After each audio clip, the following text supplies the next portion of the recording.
Di video kali ini gue bakal ngejelasin kenapa di kemunculan pertama dari Joker dia harusnya mati dan kenapa Joker itu bisa nggak mati dan apa pelajarannya buat kalian yang pengen nulis cerita. Jadi kita bakal ngejelasin dulu asal usul dari Joker. Joker itu pertama kali muncul di Batman News nomor 1 yang diterbitkan tahun 1940 dan itu diciptakan sama Bill Finger dan digambar oleh Bob Kane. Nah, jadi cerita pertama Joker itu akhirnya dia cuma ditangkap kayak cerita Joker biasa. Tapi cerita kedua Joker itu harusnya mati. Dia tuh mati ditusuk di dada dengan pisau pas dia lagi ngelawan sama Batman. Bukan Batman yang nusuk secara langsung, bukan Batman, tapi dia sendiri yang nggak sengaja gitu loh. Dan ini gara-gara Bill Finger, penulisnya bukan Bob Kane. Dia tuh mau semua penjahat yang Batman hadapi itu mati, entah dibunuh Batman, dibunuh orang atau nggak sengaja kayak Joker gitu loh. Itu kalau misalnya kalian ngebaca komik-komik awalnya si Batman, penjahat yang Batman lawan itu memang cuma muncul 2 kali doang atau enggak sekali, abis itu udah melayang gitu, udah nggak dipakai lagi gitu loh. Ya Batman ngelawan sama gangster, ngelawan sama beberapa super villain kayak Dokter Death. Dokter Death itu adalah penjahat pertama dari Batman, tapi dia cuma muncul 2 kali.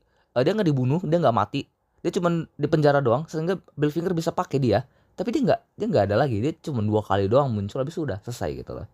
Nah, tapi ini adalah titik balik ya. Editor DC pada saat itu, Whitney Ellsworth, dia tuh nggak mau Joker mati.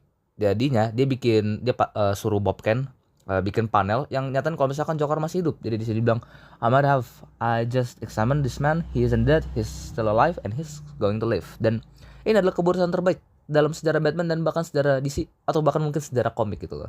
Karena ini membuat butterfly effect. Ini kalian bisa lihat di sini berbagai macam eh, interpretasi dari Joker. Kita ngeliat Dark Knight yang diperankan oleh Heath Ledger, habis itu di Arkham series di game yang diperankan oleh Mark Hamill, dan juga di Animated Series, Batman Animated Series juga itu terdapat Jokernya. Habis itu juga kita udah mendapatkan ribuan komik Joker semenjak kemunculan pertamanya di tahun 1940.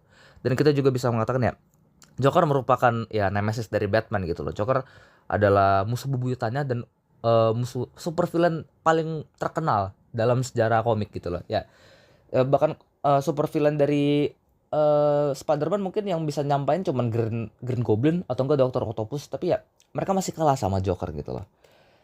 Tapi ya ini semua nggak bakal terjadi kalau misalkan si Whitney Ellsworth dia tuh nggak mau Joker mati gitu loh. Dan ini juga agak gue ada beberapa masalah. Banyak penulis-penulis muda tuh pada bilang kalau misalkan oh ini karakternya harusnya mati, banyak karakter yang mati. Enggak, susah cuy, karena ya mungkin kalian bisa ngembangin karakter kalian jadi seperti ini, seperti Joker. Mungkin kalian nggak bakal ya sehebat Joker gitu loh, tapi kalian harus ingat kalau misalkan karakter Joker ini ya dibikin pada tahun 1940 yang dimana cerita-cerita komik pada saat itu nggak terlalu serius gitu loh. Jadi ya karakter Joker ini cuman kayak silly doang, cuman villain of the week aja, tapi berkembang jadi seperti ini. Jadi kalian bisa ngekembangin gitu loh. Dan ya ini semua nggak bakal terjadi kalau misalkan ada satu orang yang nggak mau Joker mati. Dia apa yang terjadi kalau misalkan Joker tuh mati gitu loh. Ya Joker bakal berakhir sama seperti villain Batman sebelumnya, kayak misalkan The Monk. Kalau kalian nggak tahu ya, The Monk itu salah satu itu super villain kedua yang dihadapi oleh Batman. Dia tuh ngekontrol orang, dan dia tuh sebenarnya ya vampir di sini, dan dia langsung ditembak sama si Batman. Ya Batman dulu eh, pakai pistol ya dia emang. Habis itu ada Dr. Hugo Strange. Dr. Hugo Strange ini sebenarnya bisa dikatakan nemesis pertama dari Batman sebelum kemunculan Joker ya.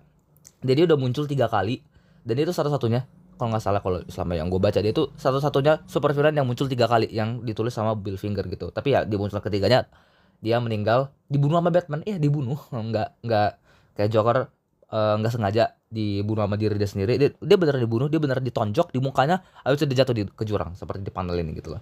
Dan kalau misalkan Dr. Hugo Strange ini nggak mati terlalu cepat, dia tuh mungkin bisa jadi nemesisnya Batman, ngegantiin Joker mungkin jadi second gitu loh, kayak Green Goblin sama Dr. Octopus gitu loh, ke Spider-Man gitu, mereka mungkin bisa Joker sama Hugo Strange seperti. Tapi ya sekali lagi ya seperti itu. Ya jadinya kalau misalkan kalian nggak apa ya, kalau misalkan kalian nggak terlalu tahu tentang sejarahnya Batman, Dr. Hugo Strange itu sebenarnya karakter yang nggak terlalu dikenal sama sama orang-orang luas gitu loh. Kalau misalkan kita kan mungkin udah lumayan tahu lah ya gara-gara Arkham series game juga sama Batman Animated Series juga. Tapi dia tuh dulu adalah karakter yang nggak banyak orang tahu, kecuali kalau misalkan orang yang nerd parah sama komik gitu loh. Nah jadinya ya butuh bertahun-tahun sebelum Dr. Hugo Strange ini mendapatkan popularitas seperti sekarang. Jadi tier A di Rocks Gallery-nya Batman, atau bahkan bisa kalian bisa berargumen tuh jadi tier S gitu loh. Jadi ya, sekali lagi itulah yang akan terjadi kalau misalkan Joker itu meninggal gitu loh. Jadi apa pelajaran yang bisa kita dapat dari sini? Kalian jangan asal bunuh karakter. Kalian harus pikirkan baik-baik ini karakter itu bakal bisa dibikin lebih bagus, apakah bisa dibikin lebih keren lagi. Kalian harus apa ya? Mencari harus pikiran kalian terbuka pada potensi karakter kalian gitu loh. Kalian pikirin apakah ceritanya itu lebih bagus, lebih keren kalau misalnya karakternya mati atau hidup. Dan kalau misalnya karakternya mati, pastikan ceritanya itu lebih bagus daripada ceritanya kalau misalnya karakternya ini mati gitu loh.